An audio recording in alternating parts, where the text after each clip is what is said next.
Hola, soy el Dr. Luciano Poggi. Hoy día vamos a hablar de un tema realmente importante, las diferencias entre Saxenda, Ozempic o Mounjaro. La verdad es que hoy en día hay muchas opciones y la mayoría de pacientes que están buscando perder peso o mejorar su salud metabólica tienen muchas dudas, así que hoy día espero aclarárselas. Este tipo de medicamentos se llama análogos de GLP-1. GLP-1 es una hormona que producimos y justamente estos medicamentos lo que hacen es estimular estos receptores por un largo periodo de tiempo, mucho más que la hormona que producimos nosotros de manera natural, que solamente dura unos cuantos minutos. Si bien se iniciaron o se diseñaron para tratar la diabetes, hoy en día se utilizan de manera incluso casi exclusiva para tratar la obesidad. Y recordemos además que estas dos enfermedades, desde incluso la resistencia a la insulina, la diabetes y la obesidad, van todas de la mano. Empecemos con Saxenda. Saxenda o liraglutide es una medicación que se utiliza hace más de 10 años y que es una opción de tratamiento diario. Se utilizó mucho en pacientes diabéticos y creo yo que el liraglutide es la primera medicación que realmente hace un cambio importante, viendo que tenemos resultados significativos no solamente en el control de la azúcar en los pacientes, sino también que hay una pérdida de peso importante. Ozempic y Mounjaro son otras medicaciones que se utilizan de manera semanal y la gran diferencia entre Ozempic y Mounjaro es que Ozempic es semaglutide y es un análogo de GLP-1, sin embargo Mounjaro es tirzepatide y afecta no solamente los análogos de GLP-1, sino también otra hormona llamada GIP, que es sus siglas que responden a péptido gastrointestinal. Este es un campo que va a seguir en constante desarrollo. Imagínense que hay más de 200 hormonas intestinales que se vienen estudiando y al día de hoy básicamente tenemos medicamentos que sintetizan o imitan la función de dos nada más. Es importante decir que el nombre comercial es lo que se determina si es que la medicación es indicada para algún tipo de problema específico. Por ejemplo, liraglutide tiene dos presentaciones que son Saxenda o Victoza. Victoza es el lapicero o el fármaco diseñado de manera comercial para tratar la diabetes y Saxenda para el sobrepeso. Lo mismo pasa con semaglutide, donde tenemos Ozempic que va hasta dosis de 1 miligramo y tenemos Wegovy que va hasta dosis de 2.4 miligramos, que es justamente para tratar la obesidad. Y después tenemos tirzepatide, donde tenemos Mounjaro y Zepbound. Y estos tienen diferentes dosis, incluso Zepbound yendo hasta 15 miligramos.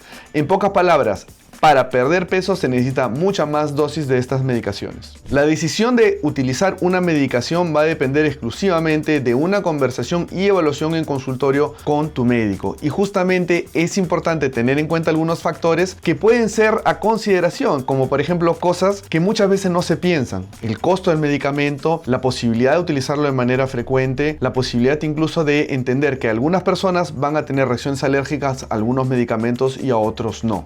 Siempre me preguntan por qué hablamos tanto de estas medicaciones y la respuesta es muy simple, porque funcionan y realmente tienen efectos adversos muy pequeños. En algunos países incluso un factor que es muy importante para escoger un fármaco es si tu seguro lo cubre. Hoy en día estos medicamentos en la gran mayoría de países en Latinoamérica todavía no son cubiertos específicamente para obesidad y en algunos seguros sí son cubiertos para diabetes. Es muy importante que entiendas que cuando se habla de la pérdida de peso promedio con cualquiera de estos medicamentos, estos hablan en dosis máxima. Sin embargo, al ser esto una hormona, hay veces no es fácil predecir quién puede ser que responda o tenga una gran pérdida de peso con dosis pequeñas. Si tuviéramos que hablar de cuánto es esta pérdida de peso en términos de liraglutide, o sea, Saxenda o Victoza, podríamos decir que la pérdida de peso va entre 8, quizás 10%. Cuando hablamos de semaglutide, que ya hablamos más de Ozempic o Wegovy, las pérdidas de peso van cerca del 12, 14 o 15%. Sin embargo, cuando hablamos de Mounjaro o tirzepatide o Zepbound, estamos hablando de pérdidas de peso cerca del 20%. Sin embargo, lo que tú tienes que entender es que existe un porcentaje de pacientes que no responden a estas medicaciones y esto no es un problema tuyo, esto es un problema de entender que la dosificación y evaluación de la función del medicamento tiene que ir acompañado de un seguimiento médico.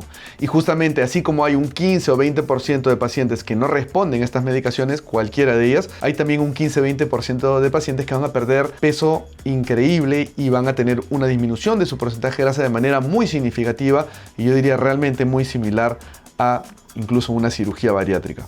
Hoy en día es muy común tener en consultorio pacientes que dicen: doctor, yo quiero la que más pérdida de peso tiene porque he visto que es la más eficiente, pero esto no necesariamente es así, así que esto tienes que conversarlo con tu médico porque por lo menos en un país como Perú la medicación de tirzepatide aún no se encuentra disponible en las dosis máximas o de pérdida de peso máximo, y esto es algo que tienes que tener en consideración y no simplemente comprarte un medicamento porque puedas haber visto que es el que mayor pérdida de peso tiene, cuando además de eso ni siquiera está el producto de dosis disponible. Regresemos a lo más importante, todos estos medicamentos son parte de un tratamiento. A muchos les gusta hablar de herramientas, no son herramientas, realmente son tratamientos de un problema médico. El problema médico es sobrepeso, obesidad y las enfermedades que puedan tener asociadas. De ahí la importancia de que haya un acompañamiento psicológico y nutricional, y esto vaya acompañado de un cambio de estilo de vida, que es la base de cualquier tipo de tratamiento para enfermedades crónicas como el sobrepeso, el hígado graso, la diabetes, la hipertensión, entre otras asociadas. Existen algunos efectos adversos comunes a todas estas medicaciones.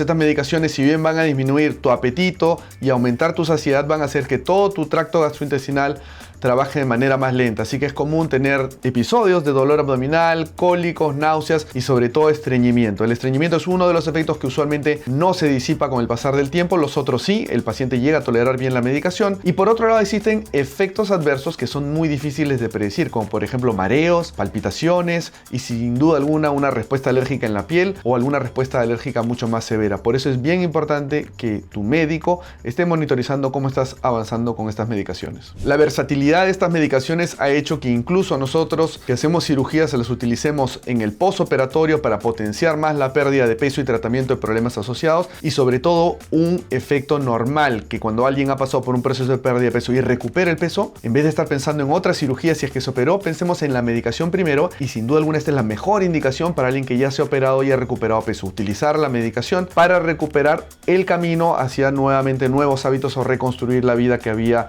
logrado en algún momento. Recuerda siempre que no existe un producto mágico ni que universalmente se le pueda aplicar a todo el mundo, a pesar de que estas medicaciones pareciera que fueran así, y es fundamental tener una supervisión médica para evaluar no solamente la dosis y respuesta, sino también potencialmente algún efecto adverso, que son muy raros, pero de eso se trata justamente. Problema médico seguido por médicos.